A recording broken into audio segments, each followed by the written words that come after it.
जय हिंद दोस्तों, all competition YouTube channel में आप सभी का स्वागत है। आज है 14 जनवरी। 14 जनवरी को आप सभी को पता होगा कि आज मकर संक्रांति है। मकर संक्रांति की हार्दिक शुभकामनाएं आप सभी को। उम्मीद करते हैं कि आप लोग सभी अच्छे से होंगे। ठीक है, आज हम लोग का जो चैप्टर होगा वो भूगोल से ही होगा, सौरमंडल से संबंधित। सौरमंडल से संबंधित पार्ट 2 होगा आज, जो बेहद इंपॉर्टेंट क्वेश्चन होंगे। हम लोग आज जो क्वेश्चन करेंगे वो वेरी इंपॉर्टेंट क्वेश्चन होंगे 20 सौरमंडल से संबंधित। ठीक है, इसी तरह से हम लोग आज जो क्लास स्टार्ट करेंगे, क्लास स्टार्ट करने से पहले हम लोग का एक मोटिवेशनल स्टोरी होता है जिससे हम लोग डेली क्लास स्टार्ट करते हैं। हम लोग का जो मोटिवेशनल स्टोरी होगा कि सुख सुबह जैसा होता है, सुख सुबह जैसा होता है, मांगने पर नहीं जागने पर मिलता है। इसी के साथ हम लोग आज का क्लास स्टार्ट करेंगे। जो हम लोग का फर्स्ट क्वेश्चन होगा भूगोल से सौरमंडल से संबंधित क्वेश्चन होंगे। इसी के साथ स्टार्ट करते हैं आज का क्लास हम लोग। इसी के साथ हम लोग का आज फर्स्ट क्वेश्चन जो होगा वो सूर्य से संबंधित होगा। ठीक है, सौरमंडल का ही। जो मध्य रात्रि का सूर्य किस क्षेत्र में दिखाई देता है? मध्य रात्रि का जो सूर्य है वो किस क्षेत्र में दिखाई देता है बाबू? तो आर्कटिक क्षेत्र में दिखाई देता है। किस क्षेत्र में दिखाई देता है?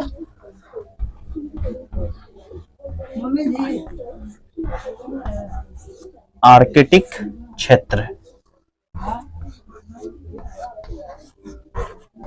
आर्कटिक क्षेत्र में दिखाई देता है।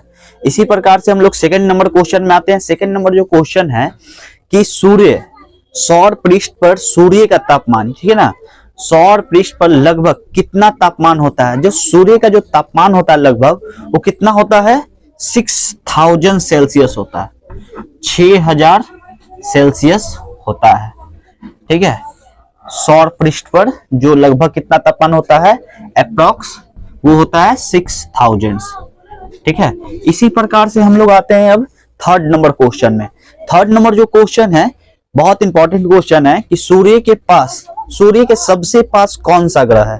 ठीक है, ये क्वेश्चन लगभग प्रीवियस ईयर के जो एग्जाम आए थे उसमें भी यह पूछा गया है कि सूर्य के सबसे पास कौन सा ग्रह है। तो सूर्य के सबसे पास जो ग्रह है वो कौन सा ग्रह है बाबू? वो है बुध। ठीक है, वो है बुध। ठीक है, इसी प्रकार से हम लोग का थर्ड नंबर क्वेश्चन कंप्लीट होता है। अब हम लोग फोर्थ नंबर क्वेश्चन की ओर चलेंगे।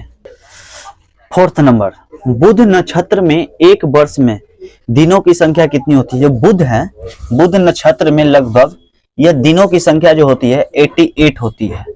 ठीक है, कितनी होती है? 88 होती है। इसी प्रकार से हम लोग फिफ्थ नंबर क्वेश्चन में आते हैं। फिफ्थ नंबर जो क्वेश्चन है कि किस ग्रह में चंद्रमा की तरह कलाएं होती है? ठीक है, किस ग्रह में चंद्रमा की तरह कलाएं होती है? तो ये होती है बुध ग्रह में। ठीक है, कौन से ग्रह में होती है? बुध ग्रह में।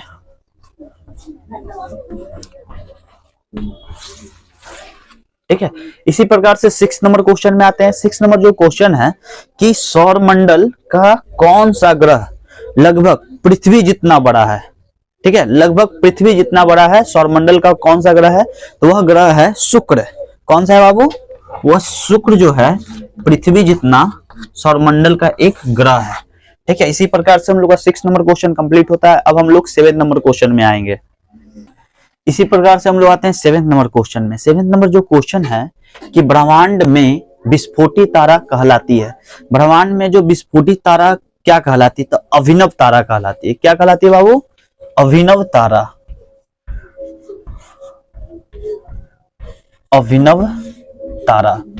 ठीक है, ब्रह्मांड में कौन सा विस्फोटी तारा है? अभिनव तारा। सूर्य के संगठन में सहायक गैस कौन है? सूर्य के संगठन में सहायक गैस जो है वो हाइड्रोजन और हीलियम है। कौन सा है बाबू? हाइड्रोजन, हाइड्रोजन और हीलियम।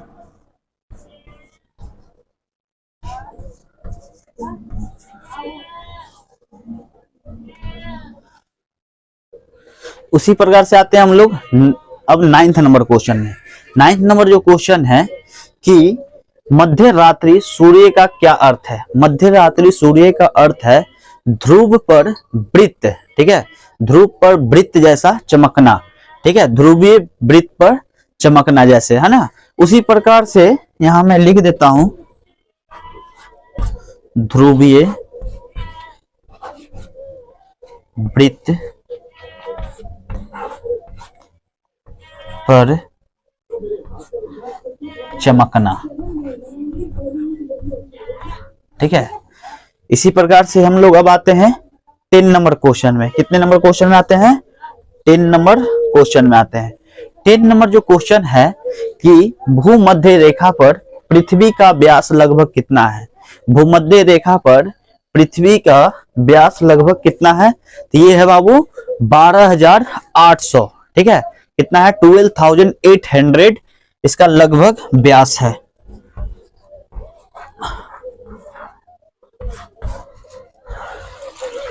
ठीक है, 12,800 है। इसी प्रकार से हम लोग का 10 नंबर क्वेश्चन कंप्लीट होता है। हम लोग अब आएंगे 11 नंबर क्वेश्चन में। हम लोग आते हैं 11 नंबर क्वेश्चन में। 11 नंबर जो क्वेश्चन है कि उत्तरी ध्रुव की खोज किसने की? उत्तरी ध्रुव की जो खोज किया था वो किसने किया था बाबू? Robert Pierre. ठीक है, रॉबर्ट पियरे। रॉबर्ट पियरे ने उत्तरी ध्रुव की खोज की थी। ठीक है, इसी प्रकार से हम लोग आते हैं अब 12 नंबर क्वेश्चन में। 12 नंबर जो क्वेश्चन है कि साउथ पोल पहुंचने वाला प्रथम व्यक्ति कौन था? साउथ पोल पर पहुंचने वाला प्रथम व्यक्ति जो था वो था एमंडसेन। कौन था? एमंडसेन। ठीक है, इसी प्रकार से हम लोग का 12 क्वेश्चन कंप्लीट होता है। इस प्रकार से हम लोग 13 नंबर क्वेश्चन में आएंगे। 13 नंबर जो क्वेश्चन है बेहद इंपॉर्टेंट क्वेश्चन है। इसे स्टार्स मार्क कर इसे नोट डाउन कर लीजिएगा, क्योंकि ये क्वेश्चन अधिकतर एग्जाम में पूछा ही जाता है। ठीक है, कि पृथ्वी स्थित है, पृथ्वी जो स्थित है वो कहाँ स्थित है? तो वो स्थित है बाबू शुक्र एवं मंगल के मध्य में। ठीक है, कहाँ स्थित है? शुक्र एवं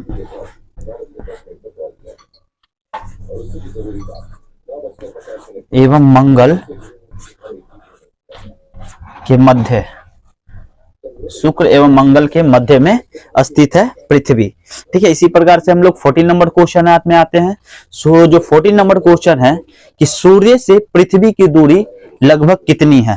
ठीक है, सूर्य से जो पृथ्वी की दूरी है वो लगभग कितनी है? तो 149.6 मिलियन किलोमीटर। कितना? 149। ठीक है, 149.6 मिलियन किलोमीटर। ठीक है, इसे नोट कर लीजिएगा क्योंकि ये बेहद इंपॉर्टेंट क्वेश्चन है। ये दो जो क्वेश्चन है मतलब एग्जाम में 100% गारंटी 2023 का बिहार पुलिस के एग्जाम में आने की संभावना बेहद इंपॉर्टेंट हो जाता है, क्योंकि ऐसे क्वेश्चन जो भूगोल से संबंधित होते हैं ये मतलब अच्छे क्वेश्चंस हैं। अब हम इसी प्रकार से आएंगे 15 नंबर क्वेश्चन में। 15 नंबर क्वेश्चन जो है हमारा ये रहा। इसी प्रकार से हम लोग आते हैं अब 15 नंबर क्वेश्चन। 15 नंबर जो क्वेश्चन है कि आकार की दृष्टि से सौर मंडल में पृथ्वी का स्थान जो है वो कितना है? ठीक है, आकार के मतलब अपनी जो क्षेत्रफल है उसकी दृष्टि से लगभग इसकी जो स्थान है वो 5वां स्थान है। कौन सा स्थान है? 5वां स्थान है। ठीक है, 5th नंबर का। अब इसी प्रकार से हम लोग आते हैं 16 नंबर क्वेश्चन में। 16 नंबर जो क्वेश्चन है कि पृथ्वी का प्राकृतिक ग्रह कौन है? पृथ्वी का जो प्राकृतिक ग्रह है वो है चंद्रमा। ठीक है, इसका मात्र एक ही ग्रह है, वो है चंद्रमा। पृथ्वी का एक ही ग्रह है, वो है चंद्रमा। अब इसी प्रकार से आते हैं 17 नंबर क्वेश्चन में। 17 नंबर जो क्वेश्चन है कि किस दिन पृथ्वी सूर्य के सबसे निकट होती है? बेहद इंपॉर्टेंट क्वेश्चन है, क्योंकि हर साल ऐसे क्वेश्चन जो है इससे 1-2 क्वेश्चन पूछा ही जाता है कि पृथ्वी से सूर्य, सूर्य से पृथ्वी की दूरी चाहे निकट कब होती है। तो पृथ्वी जो है सूर्य के सबसे निकट जो होती है वो लगभग 3 जनवरी को होती है। कब होती है बाबू? 3 जनवरी को। ठीक है, ये सबसे नजदीक होती है इस दिन। और दूरी अगर पूछ देगा तो ये होती है 4 जुलाई को। ठीक है, कि सूर्य पृथ्वी से कब सबसे ज्यादा दूरी पर होती है, तो वो लगभग 4 जुलाई को, लगभग 4 जुलाई को ही होती है। ठीक है, इसी प्रकार से हम लोग अब आएंगे 18 नंबर क्वेश्चन में। 18 नंबर क्वेश्चन हम लोग का ये रहा। 18 नंबर, दिन वे रात होने का कारण क्या है? दिन वे रात होने का जो कारण है बाबू, वो कारण है पृथ्वी के अपने अक्ष पर घूमना। ठीक है, पृथ्वी जो है अपने अक्ष पर घूमने के कारण दिन और रात होती है। अक्ष पर घूमना, ठीक है, ये घूमने के कारण ही दिन और रात होती है। इसी प्रकार से हम लोग आते हैं 19 नंबर क्वेश्चन में। 19 नंबर जो क्वेश्चन है कि पृथ्वी के भ्रमण की गति क्या है? पृथ्वी के जो भ्रमण की गति है वो 27 किलोमीटर है। कितना है? 27 किलोमीटर। ठीक है, इसी प्रकार से हम लोग अब आएंगे 20 नंबर क्वेश्चन, जो हम लोग आज का लास्ट क्वेश्चन होगा। ठीक है, सौर मंडल का जो पार्ट है 2। ठीक है, इसी प्रकार से पार्ट 3 आएगा हम लोग का, जो कल हम लोग का पार्ट 3 आएगा। और इसी प्रकार से जो 20 नंबर क्वेश्चन है कि दक्षिणी गोलार्ध में सबसे लंबा दिन कब होता है? दक्षिणी गोलार्ध में सबसे लंबा दिन जो होता है वो 22 दिसंबर को होता है। ठीक है, 22 दिसंबर को होता है। ये सब क्वेश्चन लगभग एक आता ही है, जैसे पृथ्वी सूर्य के सबसे निकट कब आती है, पृथ्वी सूर्य से कब दूर जाती है। जैसे पृथ्वी सूर्य के सबसे निकट कब आती है? 3 जनवरी को, अभी मैंने बैक क्वेश्चन में बताया भी था। उसी प्रकार से पृथ्वी सूर्य से सबसे ज्यादा दूरी कब होती है? तो वो होती है बाबू हमारा 4 जुलाई को। ठीक है, तो इस प्रकार से ये सब क्वेश्चन को याद कर लीजिएगा। आज हम लोग का 20 क्वेश्चन कंप्लीट होता है। और अगर न्यू सब्सक्राइबर कोई है तो सब्सक्राइब कर ले चैनल को, लाइक कमेंट जरूर करें और बेल आइकन को दबाना ना भूलें, जिससे कि आपको जो भी न्यू वीडियो आएंगे, चाहे बेस्ट से बेस्ट जो क्लास होगा, वो आप तक आसानी से नोटिफिकेशन के माध्यम से पहुंच सके। जय हिंद दोस्तों, अलविदा।